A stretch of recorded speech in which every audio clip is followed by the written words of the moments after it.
I am particularly pleased to be standing here before you in this magnificent hall, because our ambassador tells us that this was the place where traditionally the Nobel Peace Prize was handed over, and one of the last recipients who received it here was Danuta Wałęsa, the wife of Lech Wałęsa, who couldn't come here in person because he couldn't be sure that the communist authorities would have let him back in. So for us, in that depth of the communist oppression, in the middle of Poland's lost decade in the 1980s, it was a very moving moment. It was a lifting up of spirits and a gesture to give us hope. We were, at that time, in the 1980s, the poorest in our 1,000-year history by comparison with Western Europe. We've done very well since then, which proves that democracy and free markets work. Of course, the Nobel Peace Prize is of some interest right now. Prime ministers get letters. Our Speaker of Parliament has stated this morning that unfortunately he will not be signing the ready-made nomination paper for the next Nobel Peace Prize.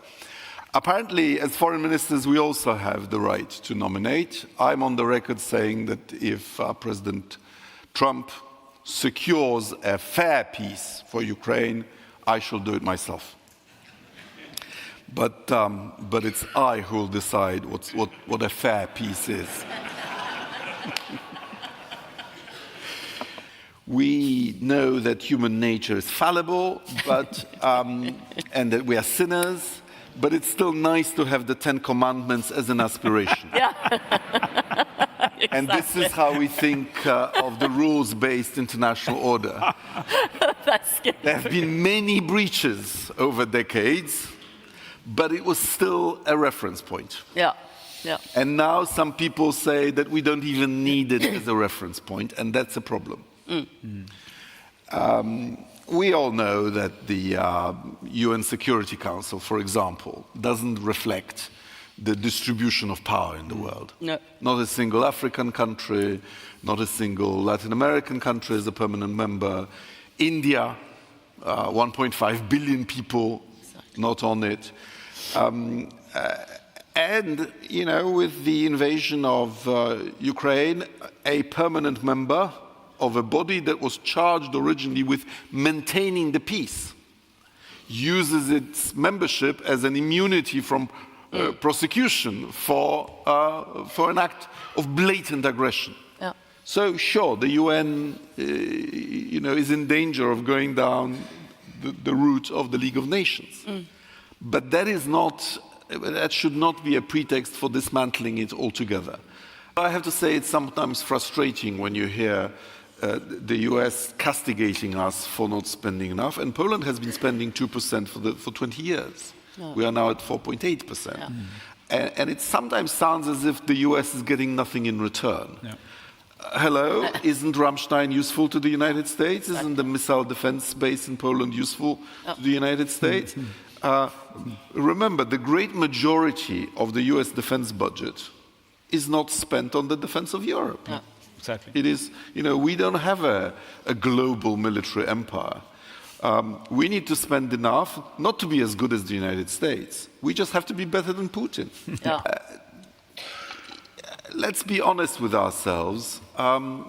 When the Russians invaded, very few of us thought that Ukraine would be able to sustain this for 4 years.